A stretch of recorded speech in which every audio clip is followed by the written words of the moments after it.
అందుకు యెహోవా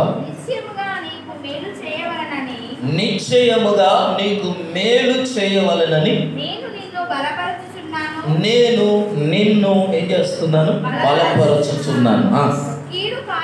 కీడు కాలమున ఆపత్కాలమున నీ శత్రువులు నిశ్చయముగా నీకు మరలిడినట్లు చేయుదునని సెలవిచ్చెను. హల్లెలూయా, ప్రైజ్ ది లార్డ్. చూడండి, ప్రభునందు ప్రియమైన దేవుని బిడ్డలారా, ఈ దినాన దేవుని వాక్యంలో వాగ్దాన సందేశం వింటున్నారా? దేవుడిస్తున్న ప్రామిస్, దేవుడిస్తున్న ఒట్టు, మన భాషలో చెప్పాలంటే చాలాసార్లు ప్రభునందు ప్రియులారా కదా, ఒక సేవకునిగా అమ్మ నీకు ఏం కాదు, దేవుణ్ణి పక్షాన ఉన్నాడు, దేవుడు నిన్ను స్వస్థపరుస్తాడని చెప్తే నమ్ముతావు కదా? నమ్ముతావా లేదా? అయ్యగారు అన్నాడమ్మా, అయ్యగారు అన్నాడు, ఏమన్నాడు? నీకేం కాదు అన్నాడు. నాకేం కాదు. కొంతమంది తీరా, కొంతమంది నమ్మకం. కానీ అదే మాటలు దేవుడు చెప్తే ఎలా ఉంటుంది?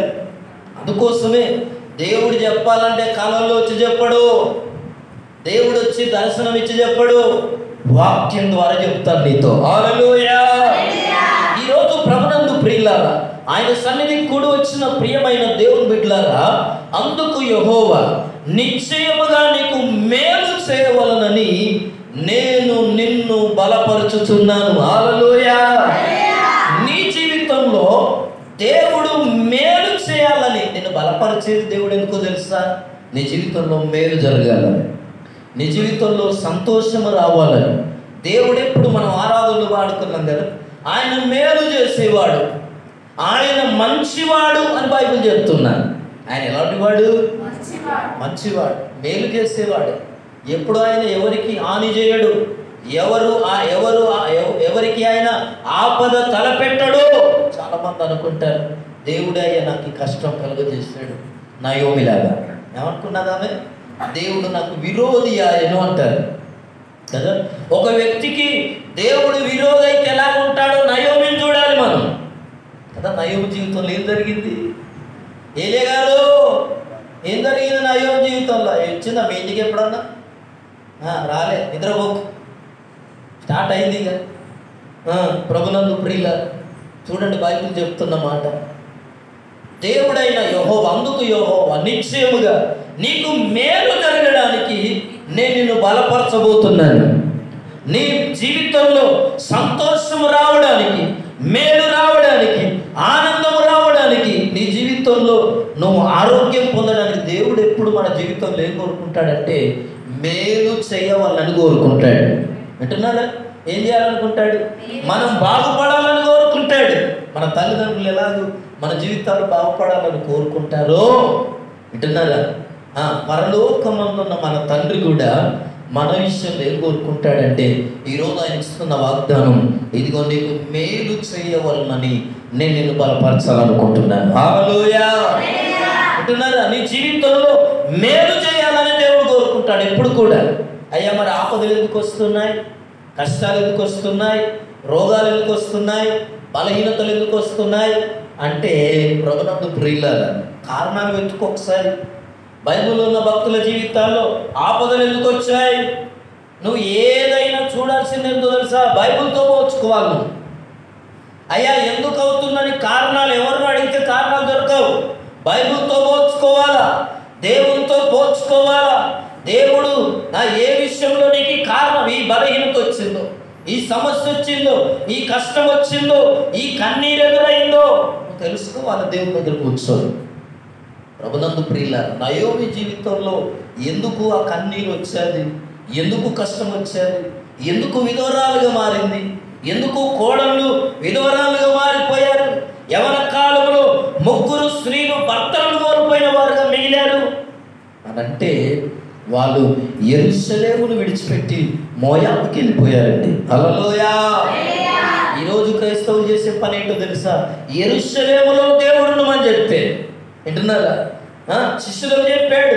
ప్రభువైన యేసుక్రీస్తు ఏం చెప్పాడంటే, ఆయన 40వ దినం ఆయన ప్రభునందు ప్రియులారా పునరుత్థానుడై తిరిగి లేచిన తర్వాత 40 రోజుల వరకు వారికి కనపడుతూ, ఇదిగో ఆయన ఆరోహణమవుతూ మీరు యెరూషలేములో ఉండి పరిశుద్ధాత్మ కొరకు మీరు కనిపెట్టమన్నాడు. హల్లెలూయా, ప్రైజ్ ది లార్డ్.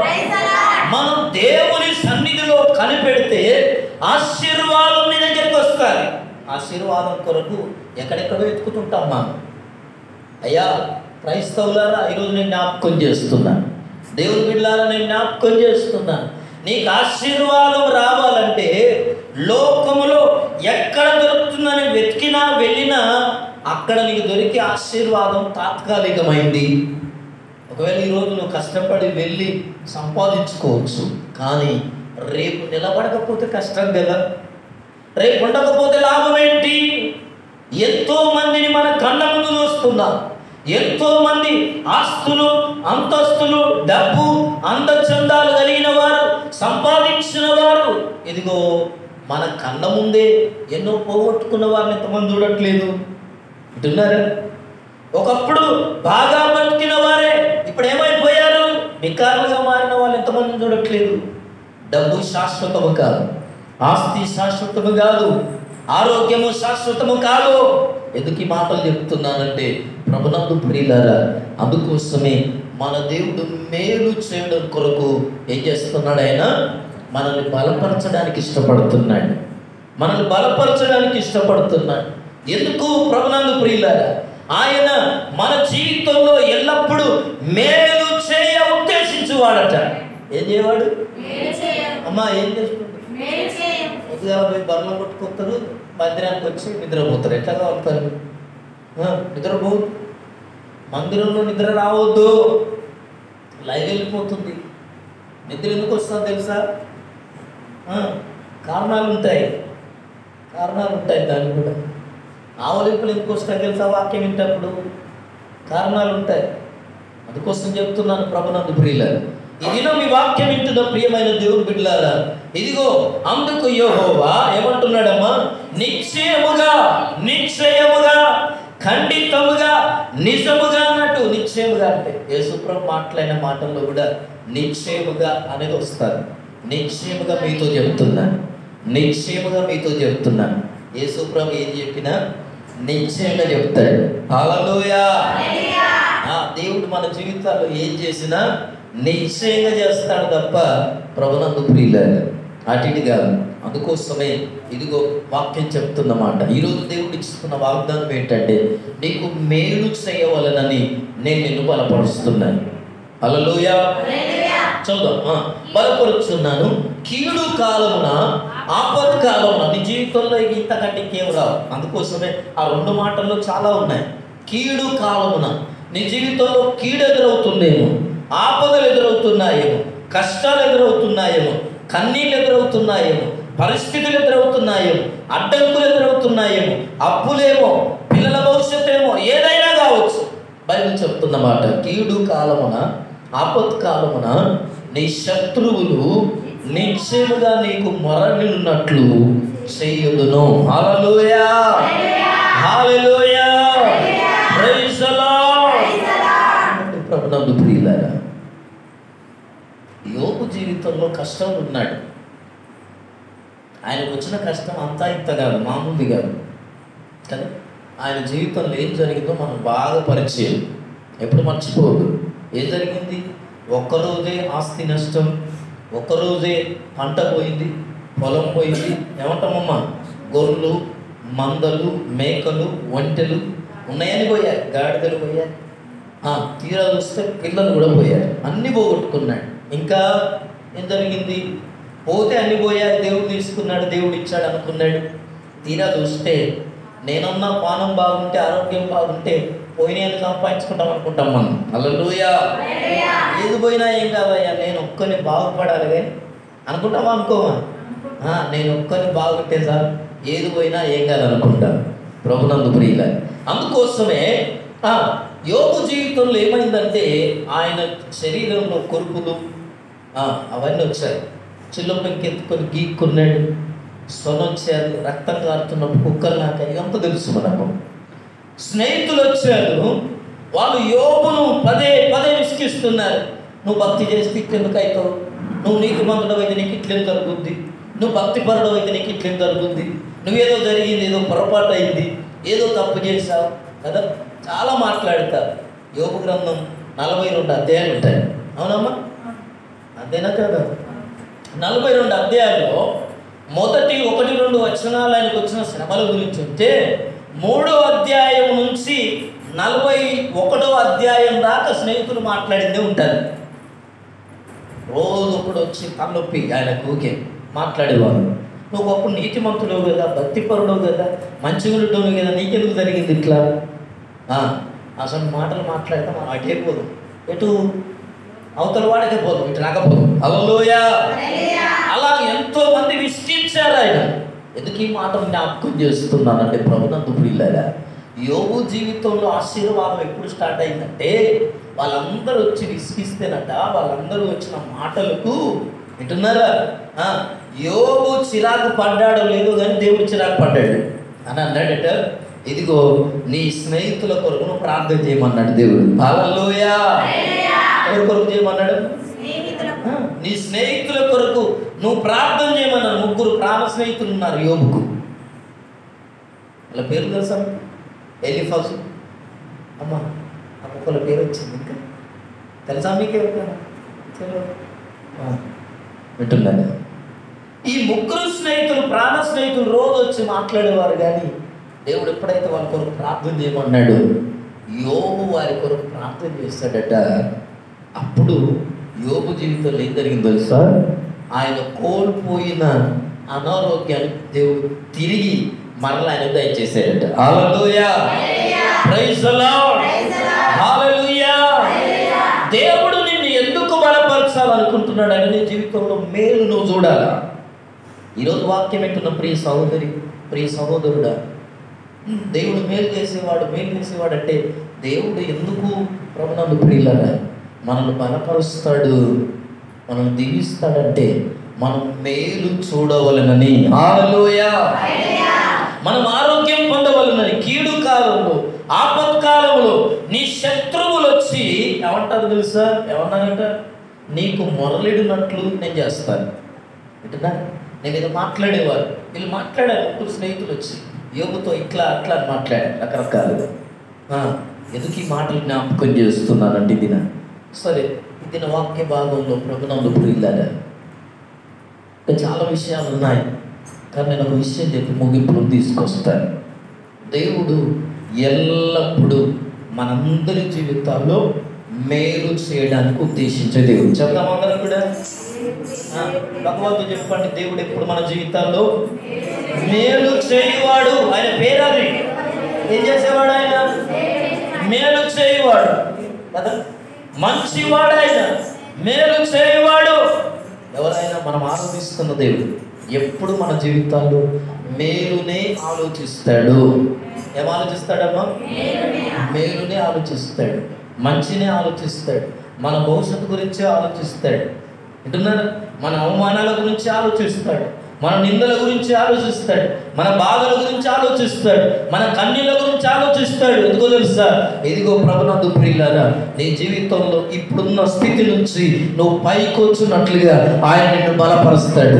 ఇప్పుడున్న పొజిషన్ నుండి, ఇప్పటి నుంచి కారణం నుండి, ఇప్పుడున్న స్థితి నుండి, ఇప్పుడున్న భయం నుండి, ఇప్పుడున్న పెరిగితనం నుండి, ఇప్పుడున్న సమస్య నుండి నువ్వు బయటపడడానికి దేవుడు నిన్ను బలపరచునుగాక. దాని కొరకు ఆయన నిన్ను బలపరిచేది. నేను బలపరిచేది ఎందుకు తెలుసా? ఇప్పుడున్న కీడు నీ మీద నుండి తొలగిపోవాలా, ఇప్పుడున్న శాపం నీ మీద నుండి తొలగిపోవాలా, ఇప్పుడున్న రోగం, ఇప్పుడు అనుకుంటున్నా ఈ మనుషులందరూ పెట్టే నిందుందే, ఈ నింద ఇదిగో నీ జీవితంలో ఏమంటాం, నీ చరిత్ర మారాలని ఉద్దేశిస్తాడు ఆయన. నీ పేరు మారాలా, నీ స్థితి మారాలా, నీ గతి మారాలా, నీ పరిస్థితి మారాలా. మేలంటే ఎలాంటి మేలు తెలుసా? మేలంటే ప్రభునందు ప్రియులారా, మేలంటే ఎలాంటిదో తెలుసా? ఈ లోకంలో ఉన్న మనుషులెవ్వరు ఊహించనటువంటిది అది దేవుడు చేసేది. దేవుడు చేసే మేలంటే తెలుసా? ఎవ్వరు ఊహించరు. ఎవరిని గురించి అలా అనుకోరు, నువ్వు ఇలా అవుతావని. ఎవరిని గురించి అలాంటి కలలు కనరు, నీ భవిష్యత్తు ఇలా ఉంటుందని. అలాంటి మేలు చేసేవాడు నా దేవుడు. అలాంటి మేలును చేయగలిగిన వాడు ప్రభునందు ప్రియులారా. ఒకసారట ఆంధ్ర రాష్ట్రంలో జరిగిన నిజమైన సంఘటన. 1987లో జరిగింది ఈ సంఘటన. ఒక సేవకుడు చెప్తుంటే విన్నాను, ఆ విషయం మీతో చెప్తాను. ఒక యవనస్తురాలు యేసు ప్రభువుని నమ్ముకుంది. ఆమె రెడ్డి కులస్తురాలు, అర్థమైందా? ఓసి రెడ్డి కులస్తురాలు. యేసు ప్రభువుని నమ్ముకుందని చెప్పి తల్లిదండ్రులు ఏం చేశారంటే ఇంట్లో నుంచి వెలివేశారట. వెలివేస్తే ఆమెకు 15 సంవత్సరాల వయస్సు, ఆమె 10వ తరగతి చదువుతుంది. యేసు ప్రభువుని నమ్ముకొని సంఘానికి అంటుకట్టబడి ఉన్నప్పుడు ఎవరో సంఘ పెద్దల్లో ఒక ఆయన పెద్ద ఆయన ఆమెను చేరదీసి దగ్గర తీసి, తల్లిదండ్రులు విడిచిపెట్టారుగా యేసు ప్రభువుని నమ్ముకుంటే విడిచిపెడితే అప్పుడు ఏం చేశాడు తెలుసా? సంఘ పెద్ద దగ్గర తీసి ఆమెను చదివిపిస్తున్నాడు. చదివిపిస్తున్నప్పుడు 10వ తరగతిలో అంటే 7th, 8th, 9th, 10th అన్నిట్లో ఫస్ట్ క్లాస్ బాగా చదువుతుంది, జ్ఞానం బాగుంటాడు కనుక ఇదిగో తల్లిదండ్రులకు సంతోషం. అంటే ఇప్పుడు చూస్తున్న వాళ్ళకి సంతోషం, సంఘ పెద్దకి, వాళ్ళ పేరెంట్స్, ఇప్పుడు సంరక్షకుడు, గార్డియన్స్ కనుక వాళ్ళకి ఎంతో సంతోషం. స్కూల్ ప్రిన్సిపాల్కి, టీచర్స్ అందరికి కూడా ఈమె బాగా చదువుతారు, ఈమె స్కూల్ పేరు నిలబెడతారు అని చెప్పి బాగా సంతోషంగా ఆమె విషయంలో వాళ్ళు చాలా గర్వపడేవారు, సంతోషించేవారు. ఒక దినాన ప్రభునందు ప్రియులారా 10th క్లాస్ ఎగ్జామ్స్ జరిగాయి. ఎగ్జామ్స్ అయిపోయాయి, రిజల్ట్ వచ్చేది. రిజల్ట్లో అన్ని సబ్జెక్ట్లో అన్నిట్లో ఫస్ట్ క్లాస్ మార్క్ వచ్చాయి. ఒక్క దాంట్లో ఒక్క మార్క్తో ఫెయిల్ అయిపోయిందట. ఒక్క మార్క్తో ఒక్క సబ్జెక్ట్లో ఫెయిల్ అయిపోయింది. ఫెయిల్ అయిపోగానే సంఘ పెద్ద అన్నాడట, ఏడు తల్లి నేను ఇది నన్ను నమ్మకాలు పెట్టుకున్నాం, ఇట్లా చేసావేంటి అని చెప్పి వాళ్ళు చాలా బాధపడ్డారట. నేను ఇంత దగ్గర తీసి నేను ఇంత చదివిపిస్తే నువ్వు ఇలా అంటావా అని అన్నారట. స్కూల్కి వెళ్ళిందట. ప్రిన్సిపాల్ గారు పిలిచాడు, ఏంటమ్మా మా స్కూల్ పరువు నిలబెడతావు అనుకున్నాను, కానీ నువ్వు ఇలా చేస్తావు అనుకోలేదు, ఎందుకలా చేసావు, ఎందుకు ఇలా జరిగింది, నువ్వు మా స్కూల్ పరువు తీసావు, నిలబెడతావు అనుకుంటే పరువు తీసావు, గెట్అవుట్ అన్నాడట. బయటకు వెళ్ళిపోతే మాట్లాడడానికి కూడా నాకు ఇష్టం లేదు అన్నాడట. అంటే అలాగే నిలబడిందట. నిలబడి అన్నదట, సార్ నేను పరీక్ష బాగానే రాశాను, నేను పాస్ కావాలి అని అంటే, సరే అమ్మా ఇక మరి ఏం చేస్తావు, అయిపోయింది కదా, దాటిపోయింది కదా, మరలా సప్లీ ఉంటారు అంటే మీ అందరూ తెలుసు కదా, సప్లీ ఎగ్జామ్ ఉంటుంది కదా, ఫీజు కట్టేసి మళ్ళీ ఆ పోయిన సబ్జెక్ట్ రాయొచ్చు అంటే, లేదు సార్ నేను ఎగ్జామ్ రాయను, నేను పాస్ కావాలి అంటుందట. ఏమంటుంది?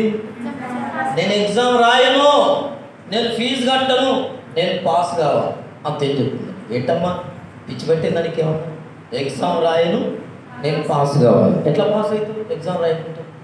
నీకు ఫెయిల్ అయినా కాంచేం అయినట్టున్నది, బయటకు వెళ్ళిపో అని చెప్పి ప్రిన్సిపాల్ గద్దించారట. ఎందుకు ఈ మాట చెప్తుందంటే ప్రభునందు ప్రియులారా, ప్రిన్సిపాల్ అలా మాట్లాడారు, తల్లిదండ్రులు అలా మాట్లాడారు, సంఘం అంటుంది ఎంతో నమ్మకం పెట్టుకున్నారు, మంచిగా ఉంది, ఆత్మీయంగా ఉంటుంది, చర్చిలో ప్రార్థనా పరురాలు, భక్తి పరురాలు, వాక్యం బాగా చదువుతుంది, అన్నిట్లో యాక్టివ్గా ముందుకు వస్తుంది, అటు చదువులో ఉంది, ఇటు చర్చిలో ఉంది, అన్నిట్లో ఉంది, అందరికీ చాలా అభిమానం అనిపించింది. కానీ తీరా జీవితంలో జరిగింది ఏంటంటే, ఒక్క సబ్జెక్టులో ఒక్క మార్క్తో ఫెయిల్ అయిపోవడం. సంఘంలో కూడా అందరూ నామోషిగా చూసేస్తున్నారంట. యేసు ప్రభు దగ్గరికి వెళ్ళిపోయి మోకరించి ప్రార్థన చేస్తున్నప్పుడు, దేవా నా జీవితంలో ఎందుకు ఇలా జరిగింది అని మాట్లాడకుండా దేవునితో సంఘర్షణ ఏంటో తెలుసా? నువ్వేం చేస్తావు నాకు తెలియదు, నేను పాస్ కావాలా. 15 సంవత్సరాలు 10th చదువుతున్న ఎంతుంటారు? 14-15 సంవత్సరాలు ఉంటారు. నేను ఎందుకు ఫెయిల్ అయ్యానని నేను అడగట్లేదు ప్రభువా, ఏంటంట నేను పాస్ కావాలి అంతే, నాకేమవుతుంది, నేను పాస్ కావాలా అని చెప్పి ప్రార్థన చేస్తుందట. తల్లిదండ్రులు, సంఘ పెద్దలు, ప్రిన్సిపాల్ వీళ్ళందరూ ఎవరేం మాట్లాడుతున్నా ఏం వినబడట్లా, ఒకటే సంఘర్షణ, నేను పాస్ కావాలా. ఎవరితోనో తెలుసా? ఎవరితో పోటీలే, ఎవరితోనే అక్కర్లా, ఎవరి మాటలు ఆమె వినబడట్లా, ఎవరేమన్నా పట్టించుకోవట్లా. ఆమె మనసులో ఉన్న ఆలోచన ఏంటో తెలుసా? నేను పాస్ కావాలా, దేవునితో తన సంఘర్షణ జరుగుతుందని. దేవా, నువ్వు ఏదైనా చేయగలిగిన వాడు, నీకు సాధ్యము కానిది ఏది లేదు. నేను పాస్ కావాలి, నేను పాస్ కావాలి, నేను పాస్ కావాలని ప్రార్థన చేస్తుందట. ప్రభునందు ప్రియులారా, ఆమె జీవితంలో జరిగింది ఏంటో తెలుసా? ఎందుకు ఈ రాత్రి, ఈ మధ్యాహ్నం, ఉదయకాలం ఈ మాటలు నేను జ్ఞాపకం చేస్తున్నానంటే, ఈ దినం దేవుడు ఎలా బలపరుస్తాడో నేను జ్ఞాపకం చేస్తున్నాను. మన జీవితాలను ఎలా బలపరచడానికి ఇష్టపడతాడో నేను జ్ఞాపకం చేస్తున్నాను. ఈరోజు ఆ సహోదరులాగే నువ్వు కూడా ఎన్నో ప్రయత్నాల్లో విఫలమై ఉన్నావేమో. అది ఉద్యోగంలో కావచ్చు. అంటున్నారు, నా జీవితంలో అందరి జీవితాలు ఇట్లా పోయి అట్లా సెట్ అవుతున్నాం, నేను సెట్ అయిపోలేకపోతున్నా. ఒక్కల పిల్లల ఆ వివాహాల విషయంలో ఇట్లా చూసి అట్లా సెట్ అయిపోతున్నాయి, నా విషయంలో మాత్రం ఇలాగెందుకు జరుగుతుంది కదా. చాలా ఆలోచనలు ఉంటాయి ఈరోజు కదా. ప్రభునందు ప్రియులారా, ఈ దినం నీ జీవితంలో ఏ సిచ్యువేషన్ ఎలాగుందో, అందరి జీవితాలు బాగానే ఉంటున్నాయ్యా. ఎవరి జీవితంలోనైనా ఏదనుకున్నా జరుగుతుంది, నా జీవితంలో ఎందుకో ఏదనుకున్నా జరగట్లేదు అనుకుంటున్నావా? అందుకోసమే ఈరోజు దేవుడు వాక్యం చెప్తున్నది, నేను నిన్ను బలపరచబోతున్నాను. ఎందుకో తెలుసా? నీకు మేలు చేయడానికి, నిన్ను లేవనెత్తడానికి, నిన్ను దీవెనకరంగా మార్చడానికి నా దేవుడు నిన్ను బలపరచునుగాక, నా దేవుడే నిన్ను లేవనెత్తునుగాక.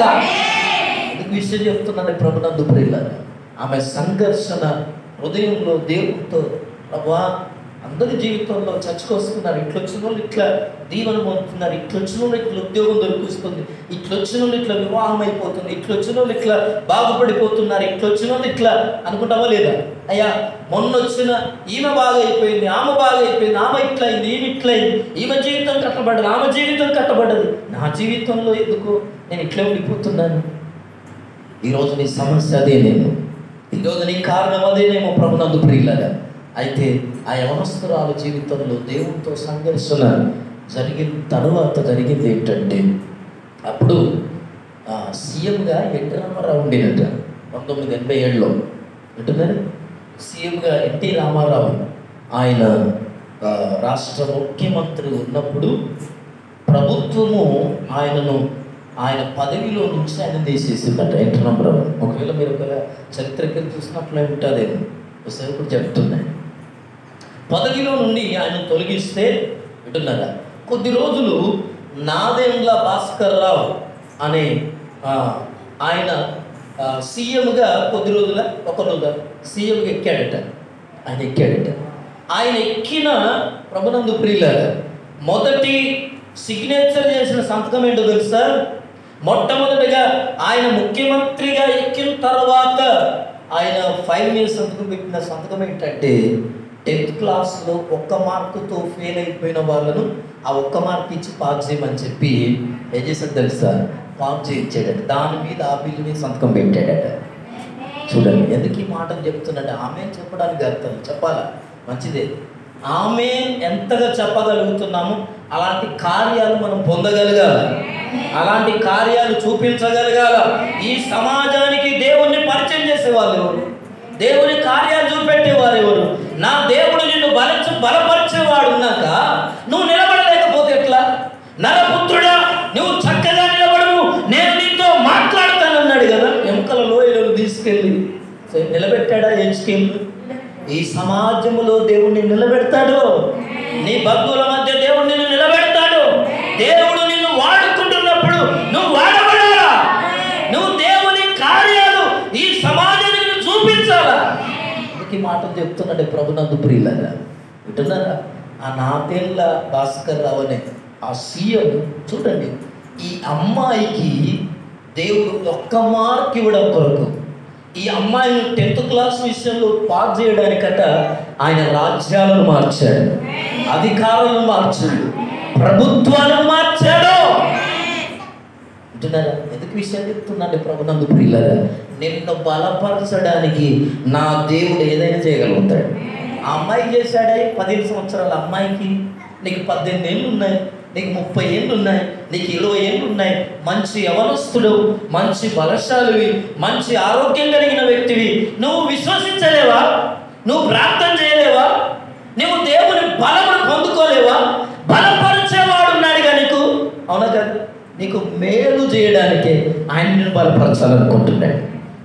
వింటున్నారా ప్రభునందు ప్రియుల?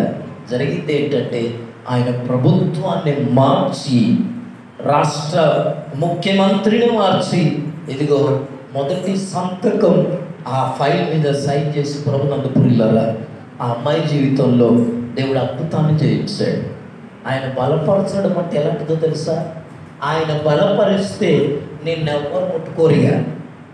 ఆయన నీ జీవితంలో కార్యం చేస్తే ఈ మనుషుల కంటికి ఎవ్వరికి అర్థం కాదు. అదే నా దేవుడు మన జీవితాల్లో చేసే కార్యాలు ఎలాంటివి అంటే మనుషులకు ఎవరికి అర్థం కావాలి. వీడు ఎట్లా గొప్పోడయ్యాడు, ఇప్పుడు ఎలా దీవించబడుతున్నాడు, ఒక్కోడు కదా, ఒంటోడు కదా, ఒక్క కుటుంబం మోడు కదా, ఏం పని చేయరు కదా అని వీళ్ళ జీవితంలో కదా. దేవుడు చేసే ఆశ్చర్య కార్యాలు, దేవుడు చేసే ప్రభునందు ప్రియులారా, ఇదిగో ఆయన మన జీవితంలో చేసేటి ఎలాంటి అంటే మనుషులు ఎవ్వరికి అర్థం కావాలి. దేవుడు అంత అద్భుతమైన ఆశీర్వాదం, దీవెన, ఆ మేలును ఉద్దేశించేవాడు. కనుకనే ప్రభునందు ప్రియులారా, ఇది నాన్న నిరాశను కలిగించే పరిస్థితులను, ఇదిగో ఆటంకాలను, అనారోగ్యాలను, అవిశ్వాసాన్ని సాతాను జీవితంలో తీసుకొస్తాడు. ఏ విషయంలో నువ్వు దేవుని నమ్మాలనుకున్నా, ఏ విషయంలో నువ్వు దేవుని మీద ఆధారపడాలనుకున్నా ఏం చేస్తాడు తెలుసా? అపవాది దాన్ని వాయిదాలు వేస్తాడు, దాన్ని తప్పుదో పట్టిస్తాడు, దాని ఆలోచనలు మార్చేస్తుంటాడు. కనుక ప్రభునందు ప్రియమైన దేవుని బిడ్డలారా, వ్యక్తులను మార్చేవాడు సాతానుడు, వ్యక్తిత్వాలను మారుస్తాడు. అరే ఇదివరకు మంచివాడే కదా ఈ అబ్బాయి, అవునా కదా, ఈ అమ్మాయి ఇదివరకు మంచిదే కదా.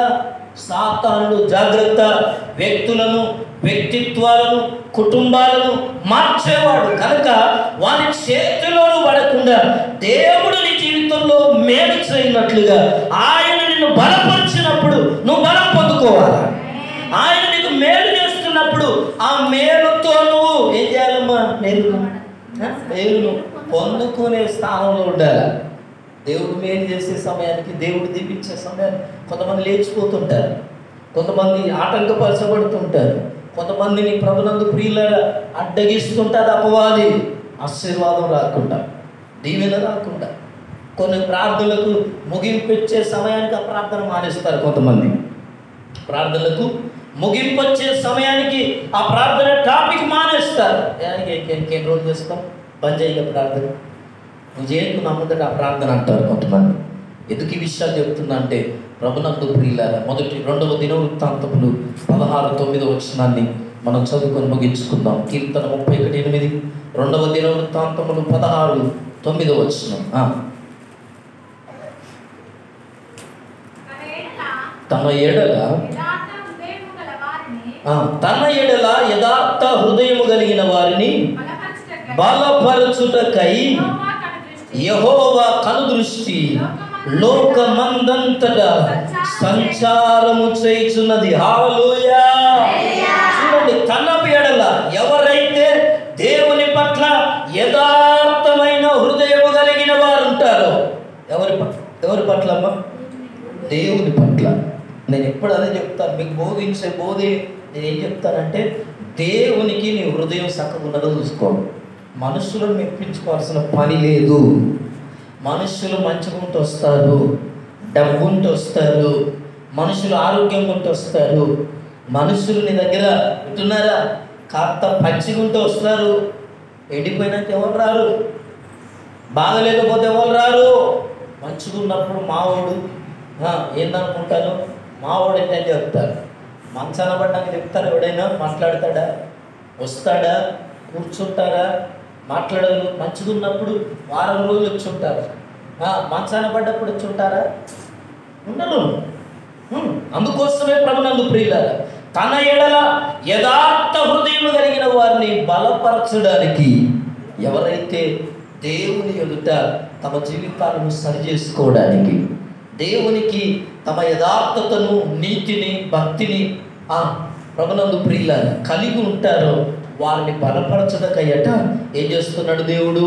యెహోవా కనుదృష్టి ఎవరు ఎవరు ఎవరు అని చెప్పి ఏం చేస్తుందట? కన్ను ఎవరు నా మీద ఆధారపడతారు, ఎవరు నా వైపు చూస్తున్నారు, ఎవరికి సహాయం చేయాలి, ఎవరు నన్ను అడుగుతున్నారు, ఎవరు నా వైపు చూస్తున్నారు, ఉదయకాలం ఎవరు చూస్తున్నారు, మధ్యాహ్నం ఎవరు చూస్తున్నారు, రాత్రి ఎవరు చూస్తున్నారు. దేవా, నా జీవితాన్ని దీవించు నాయనా, నా బ్రతుకును ఆశీర్వదించు ప్రభా, నా కష్టాలను తొలగించు, నా కన్నీళ్లను తొలగించు, నా పరిస్థితులను మార్చు, నా భర్త జీవితాన్ని మార్చు, నా కుటుంబ పొజిషన్ మార్చు, నా పిల్లల భవిష్యత్తును మార్చు అని యథార్థంగా పెదవుల ప్రార్థనలే. అదే చెప్తున్నాను నేను, ప్రారంభం చెప్పేది పెదవుల ప్రార్థనలకు. అమ్మా, నీ ఇంటి కప్పు కూడా దాటిపోదు, గుర్తుపెట్టుకో. దేవునితో ప్రార్థన చేసేవాళ్ళు ఏకాంతంగా వెళ్ళాలి, గదిలోనికి వెళ్ళాలి, తలుపు వేసుకోవాలి. పరలోకమందున్న తండ్రి ఏం చేయాలట? నీ ప్రార్థన వినేటట్లుగా నువ్వు ప్రార్థన చేయాలట. కొంతమంది ప్రార్థన చేస్తే వింటున్నారు, ప్రభునందు ప్రియుల నోట్లోంచి బయటికి రాదు, మనసులోనే ప్రార్థన చేస్తారు. ఒంటరిగా ప్రార్థన చేసేటప్పుడు ఎలుగెత్తి ప్రార్థన చేయాలి. హల్లెలూయా. చూడండి, అందుకోసమే యథార్థ హృదయం కలిగిన వారిని దేవుడు బలపరచడానికి ఏం చేస్తున్నాడంటే, ఆయన లోకమంతటా సంచారం చేస్తుందట. ఆయన కనుదృష్టి. ఎవరు ప్రార్థన చేస్తున్నారు, ఎవరు సహాయం కొరకు వేడుకుంటున్నారు, ఎవరు మేలు కావాలని ప్రార్థన చేస్తున్నారు, ఎవరు బాగుపడాలని ప్రార్థన చేస్తున్నారు, ఎవరు దీవెన కావాలని ప్రార్థన చేస్తున్నారు, ఎవరు మేము అభివృద్ధి కావాలని ప్రార్థన చేస్తున్నారు, ఎవరు దేవా మేము బాగుపడాలి, మా జీవితాలు మారాలి, మేము మంచి వాళ్ళం కావాలి, మేము సమాజంలో గుర్తింపు రావాలి అని ప్రార్థన చేస్తున్నాను. యథార్థంగా అంటే ఏమీ ఆశించకుండా, పొరుగు వారిది అసూయ లేకుండా, మత్సరం లేకుండా, కోపం లేకుండా, పగ లేకుండా, ఆయగారిని తిట్టకుండా, సంఘ పెద్దల మీద వేరే అభిప్రాయాలు పెట్టుకోకుండా. యథార్థ హృదయం అంటే అది. మనిషి మీద పగ పెట్టుకొని దేవా నువ్వే నాకు దిక్కంటే అది యథార్థ హృదయం కాదు. అది ఎవరి మీద కల్మషం ఉండొద్దు, కల్మషం ఉండొద్దు. హృదయానికి మత్స, డాగు, కలంకం, ముడత ఏది ఉండదు, ఏది ఉండదు. తేట పుచ్చుకోవాలి, ఎప్పటికప్పుడు సాఫ్ చేసుకోవాలి. మురికి పట్టిన బట్టల్ని సర్ఫ్ ఎక్సెల్, ఏరియల్, ఈ సర్ఫుతో పట్టుకుంటే ఆ సర్ఫ్ టైట్ కదా. ఎన్ని వచ్చాయో, ఎన్ని లిక్విడ్లు వచ్చాయో, ఎన్ని ఏమంటారు డిటర్జెంట్ పౌడర్ ఏదో కదా రకరకాలు వచ్చాయి. ఇప్పుడు నిమ్ము, విమ్ము ఏదో రకరకాలు. ఇది కాకపోతే అది వాడు, అది కాకపోతే అది వాడు. ఇది దేన్ని పోగొట్టుకుంటానికి? బట్ట మీద ఉన్న మురికి పోగొట్టుకోవడానికి. బట్టలు మాత్రం పడేయం, మురికితో ఉందని దాన్ని పోగొట్టుకోవడానికి ఎంతైనా ప్రయత్నం చేస్తాం. ఈ మరక పోతలేదంటే ఒక నిమ్మకాయ పెట్టమంటారు, ఇంకోలేమంటారు చెప్పరా, ఇంతని బట్టలు పెట్టోళ్ళు ఏదో ఏదో చేస్తారు. అంటే శరీరం మీద అంటే ఏమంటాం, క్లాత్ మీద ఉన్న మరకను పోగొట్టుకోవడానికి. ఎందుకు? సమాజంలో మంచిగా కనపడాలి కదా. మరి హృదయంలోని మత్సలు పోగొట్టుకోవాలంటే ప్రభునందు ప్రియుల మత్స, డాగు ఇవన్నీ ఏం చేస్తాయి తెలుసా? దేవునికి నీకు దూరం చేస్తాయి. నీ ప్రార్థన దేవుని సన్నిధికి చేరనీయదు. వింటున్నారా? దేవుని నిన్ను కనబడనీయదు, దేవుని మార్గానికి అర్థం కానివ్వదు, దేవుని ప్రేరేపణ నీకు అర్థం కానివ్వదు. ఏంటి? నీ అతిక్రమ, నీ మత్సలు, నీ డాగులు, నీ కలంకం, ఇవన్నీ దేవుణ్ణి నువ్వు చూడనివో, కలవనివో, సమాధానం ఉండనివో, నెమ్మది ఉండనివో. కనుక వాటిని ఎప్పటికప్పుడే ఏ రోజు పట్టం వాష్ చేసుకున్నట్లుగా ఎప్పటికప్పుడు ఏం చేయాలి? వాష్ చేయాలి, క్లీన్ చేయాలి. ఈ సోపుతో కడుగుమన్నాడు దావీదు. హీమము కంటే తెల్లగా నన్ను కడుగుమన్నాడు. ఎందుకన్నాడు? అయ్యా అప్పుడే ఆయనకు భయం వచ్చేసింది, పరిశుద్ధాత్మ నా దగ్గర తీసేస్తాడేమో, ఈ మేలు పోతాడేమో, ఈ రాజరికం పోతాడేమో అని భయం ఉన్నది దావీదులో. దేవుడిచ్చిన ఆధిక్యత పోతదేమో, చేసిన పాపాన్ని బట్టి సంవత్సరం అంతా ఏడ్చాడట తాను చేసిన పాపం కొరకు. అమ్మా, తాను చేసిన ఒక్క తప్పిదం కొరకు సంవత్సరం అంతా ప్రార్థన చేశాడు.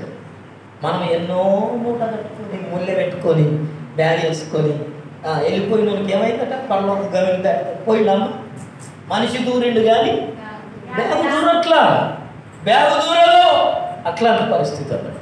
అందుకోసం ప్రభునందు ప్రియులారా, లోకమందంతటా దేవుని కనుదృష్టి సంచారం చేస్తుంది. ఎవరి కోసమట? దేవుని మేలు పొందాలనుకునే వారి కొరకు. దేవుని వింటున్నారా? దేవుని యొక్క ఆశీర్వాదం, దేవుని యొక్క దీవెన, దేవుడే నన్ను నిలబెట్టాలి, దేవుడే నా జీవితంలో కార్యం చేయాలి, దేవుడే నన్ను వాడుకోవాలి, దేవుడే నన్ను బలపరచాలి, దేవుడే నా స్థాయిని హెచ్చించాలి అని కోరుకునే వారి జీవితంలో వారి కొరకే ఆయన సంచారం చేస్తున్నాడు, వారి కొరకే ఆయన కనిపెడుతున్నాడు, వారి కొరకే ప్రభునందు ప్రియులారా ఆయన దినమెల్ల తన చేతులు చాపుతున్నాడు. ప్రభునందు ప్రియులారా, చివరిగా ఒక మాట చదువుకొని ముగించుకుందాం. కీర్తన 31:8. ఇంకా చాలా విషయాలు ఉన్నాయి కానీ మనం ముగించుకుందాం. కీర్తన 31:8. నీవు శత్రువుల చేత నన్ను చెరపపెట్టలేదు, విశాల స్థలమున నా పాదమును నిలవబెట్టితివి. చూడండి, నువ్వు శత్రువుల చేత నన్ను చెరపట్టలేదు, విశాల స్థలమున నా పాదములను నిలబెట్టావు. చూసారా ప్రభునందు ప్రియులారా, శత్రువుల చేత ఆయన మనల్ని చెరపట్టడానికి మనం చాలాసార్లు అనుకునేవారు దేవుడు ఇట్లా చేసిండే నయములాగా కదా చాలామంది భక్తుల జీవితాల్లో. అందుకోసమే విశాల స్థలమున నా పాదములను నిలబెట్టాడు. హల్లెలూయా.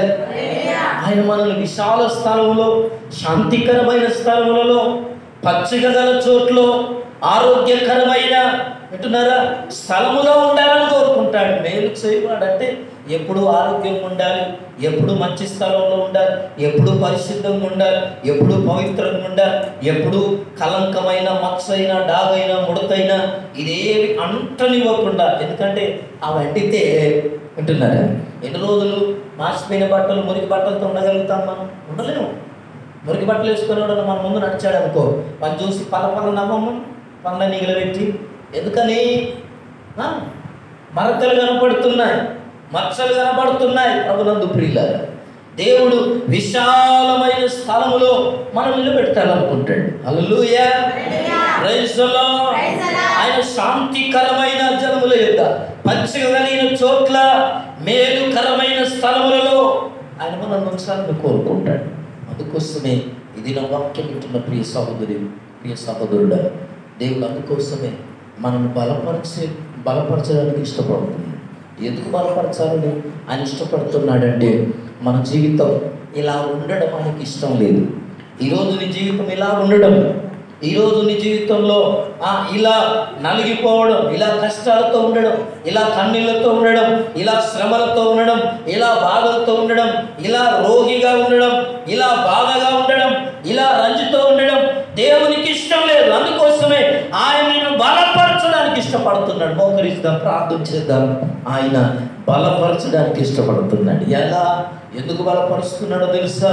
పౌలు జీవితంలో ప్రభునందు ప్రియులారా, దేమా చూసారా, లోకమును స్నేహించాడు, ప్రాణ స్నేహితుడు, పరిచర్యలో ఎదుగో పౌలుతో పాలు పొందినవాడు, మంచి నమ్మకమైన వ్యక్తి అనుకున్నాడు. కానీ తీరా చూస్తే లోకాన్ని ప్రేమించి పౌలును విడిచిపెట్టి వెళ్ళిపోయాడట. ఎన్నో నష్టం చేశాడు, ఎంతో ఇబ్బంది పెట్టాడు, ఎన్నో శ్రమలను పౌలు జీవితంలో తీసుకొచ్చాడు. కనుక ఇదిగో ఆ శ్రమలన్నింటిని బట్టి, ఆ ఇబ్బందులన్నింటిని బట్టి పౌలు బాధపడుతున్నాడు, పౌలు ఏడుస్తున్నాడు. పౌలు ప్రార్థన చేస్తున్నప్పుడట దేవుడు పౌలు ప్రక్కన నిలబడి ఆయనను ఏం చేస్తున్నాడు తెలుసా? బలపరుస్తున్నాడట. 2వ తిమోతికి రాసిన పత్రికలో ప్రభునందు ప్రియులారా 4వ అధ్యాయం 7వ వచనంలో పౌలు ప్రక్కన నిలబడి దేవుడు పౌలును బలపరుస్తున్నాడు. ఆయన ప్రక్కన నిలిచి నన్ను బలపరచను అంటాడు. ఈ రాత్రి, ఈ మధ్యాహ్నం, ఇదే కాల ప్రభునందు ప్రియులారా, దేవుడు నేను బలపరచడానికి ఇష్టపడుతున్నాడు. నీ సిచ్యువేషన్ దేవునికి తెలుసు, నీ పరిస్థితికి దేవునికి తెలుసు, నీ అనారోగ్యం దేవునికి